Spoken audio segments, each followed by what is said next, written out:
Hi, so this week we talked about diversity, and what I gathered from the readings and the videos was that this is a very diverse world, regardless of if you're a part of the hearing community, the deaf community, the blind community, what have it. Regardless, there is diversity no matter how you look at it.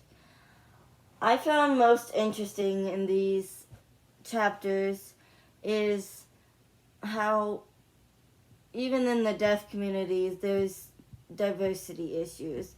Not that it surprises me, but just learning things like how deaf community the deaf community has a hard time accepting the blind deaf community.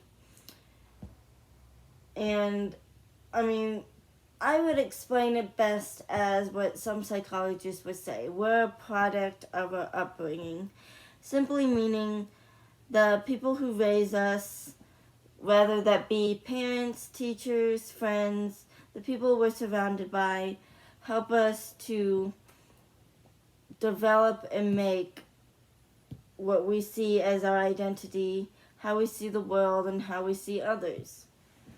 So, learning about how, people who are deaf and might have gone to a residential school probably see ASL as the primary language and the way to live one's deaf life.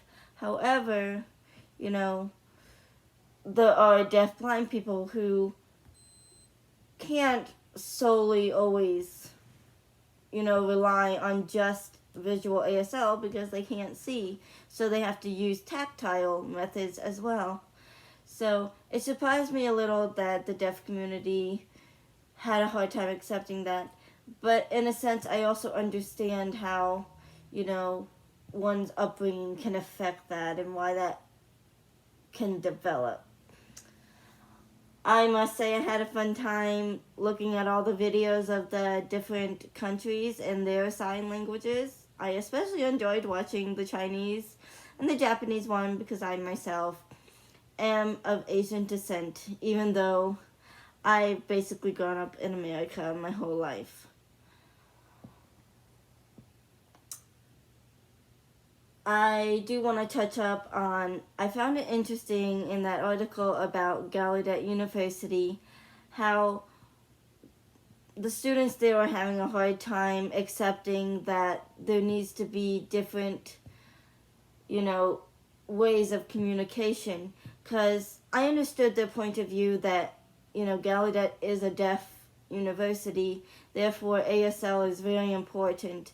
But I do agree that alongside ASL, they do need to have more diverse usage of language, rather that be, teaching and using more tactile ASL for those who are deaf and blind, accepting maybe a mix of English and ASL, and not forcing anybody to use, such methods, rather just teaching them to be accepting of others who may not even know ASL and accepting different ways of communication, because we know that not everybody who is deaf has learned ASL. So there are different ways of communication to go.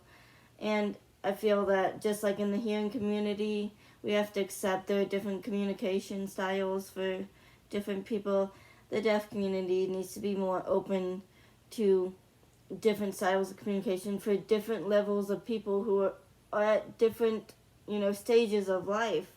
Some people, don't lose their hearing till later in life, so they don't really know ASL and they have to learn kind of right on the spot. So yeah, that's my analysis of these chapters.